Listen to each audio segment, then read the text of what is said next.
सबको जय यीशु की। फिर एक बार हम ईश्वर का वचन सुनने के लिए इस वक्त तैयार हैं। मैं आप सबों का स्वागत करता हूं आज की रोटी इस कार्यक्रम के द्वारा ईश्वर का वचन को सुनने के लिए।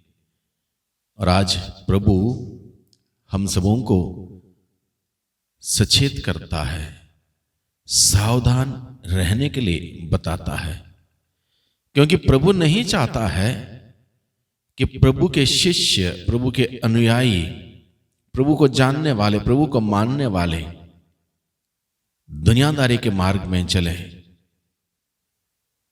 दिखावे का मार्ग पर चले, घमंड अहंकार का मार्ग पर चले। प्रभु नहीं चाहता है। इसलिए प्रभु हमें सावधान रहने के लिए, सतर्क रहने के लिए, सचेत रहने के लिए हमें आज के सुसमाचार के द्वारा बुलावा देता है।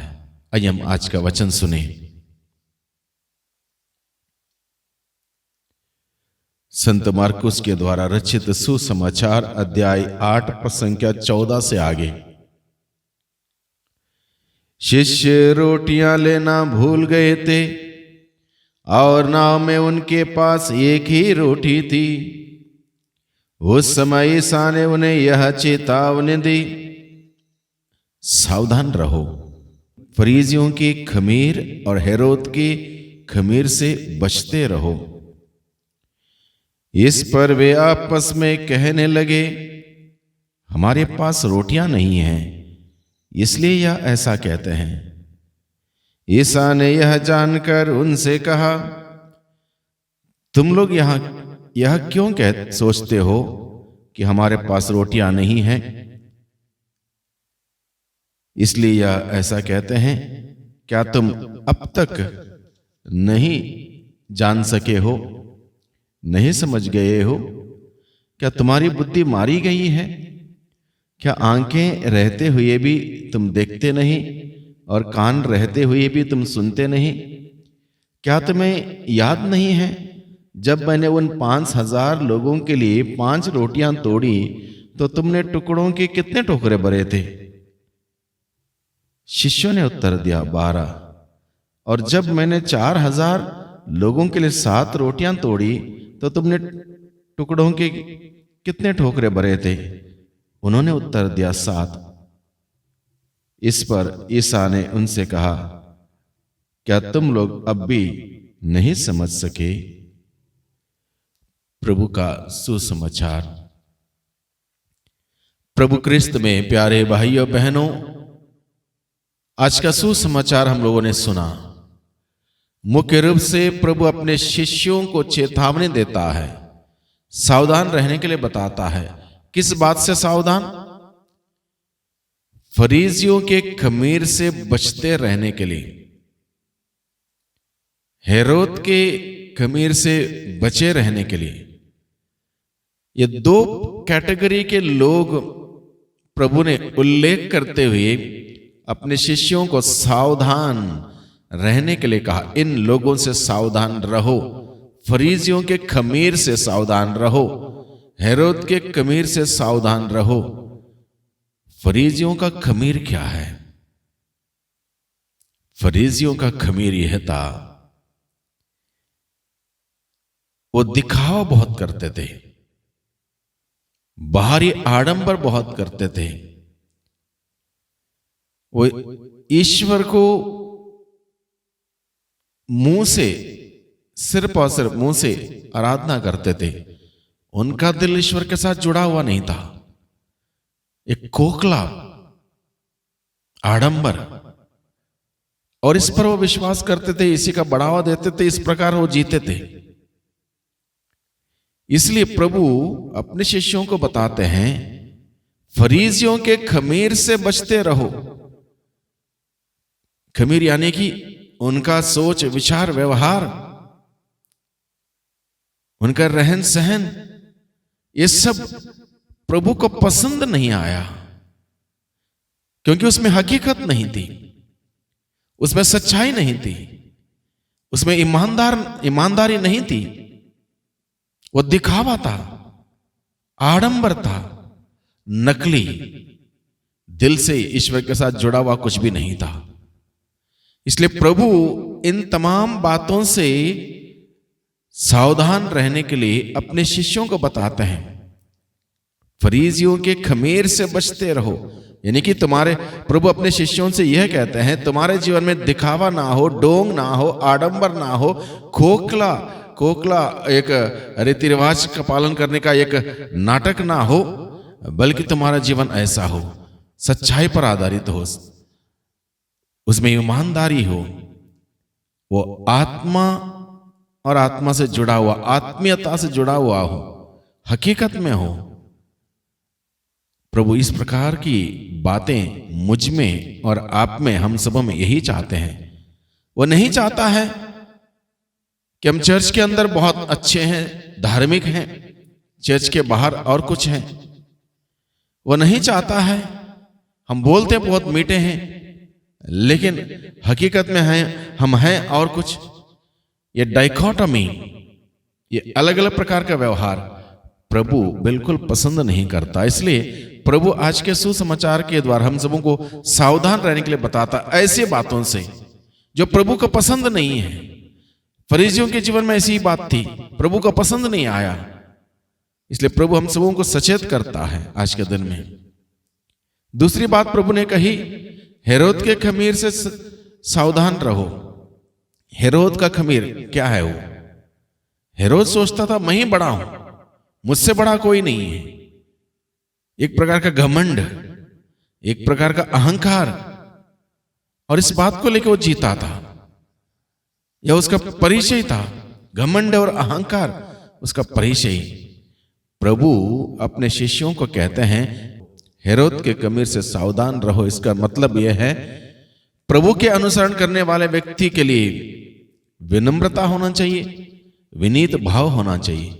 घमंड उसके अंदर रहेगा और इस प्रकार का अहंकार उसके अंदर रहेगा, तो वह व्यक्ति प्रभु का अनुसरण नहीं कर सकता। इसलिए प्रभु ने अपने शिष्यों से कहा, हेरोद के खमीर से सावधान रहो। यानी कि तुम्हारे अंदर ना घमंड हो, ना अहंकार हो, किसी बात को लेकर, ना पैसे जमीन जायदाद को लेकर, ना अपने टैलेंट्स को लेकर, किसी बात को लेकर घमंड ना हो, अहंकार ना हो।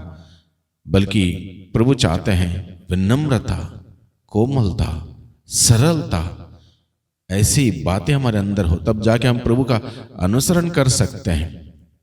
लेकिन प्रभु के शिष्य प्रभु की इस बात को समझ नहीं पाए।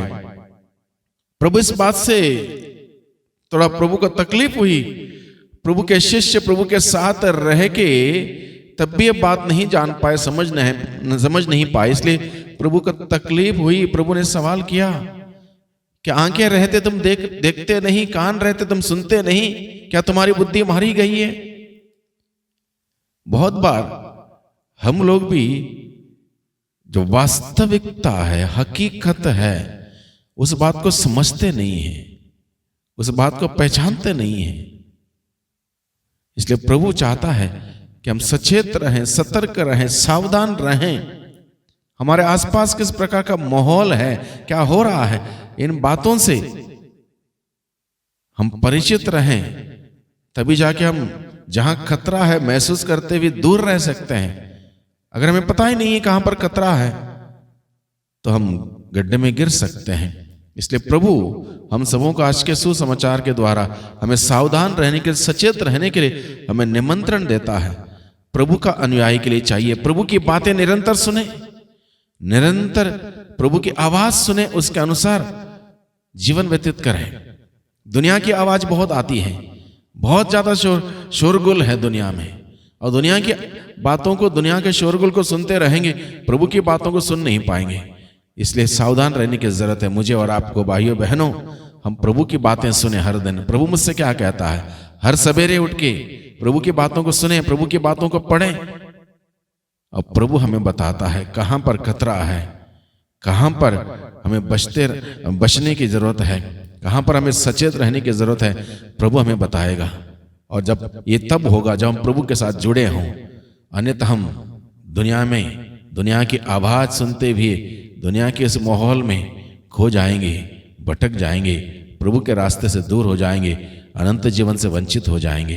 प्रभु हमें बुलाता है, अगर हमें अनंत जीवन की ओर अग्रसर होना है, प्रभु की आवाज हर दिन सुनने की जरूरत है, उसको पहचानने की जरूरत है, समझने की जरूरत है।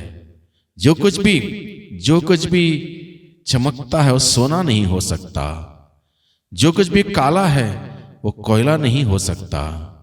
नमक और चीनी दोनों का रंग एक ही है। धोखा ना खाए, उसको पहचाने, कौन सी चीनी है कौन सा नमक है, उसको पहचाने। और आज के दिन में भाइयों बहनों, हम सबों को ये बहुत ही जरूरी है। अलग अलग प्रकार के सिद्धांत सामने आ रहे हैं, अलग अलग प्रकार के तत्व सामने आ रहे हैं। कोई बोल रहा है ये सही है, कोई बोल रहा है वो सही है। सावधान रहें।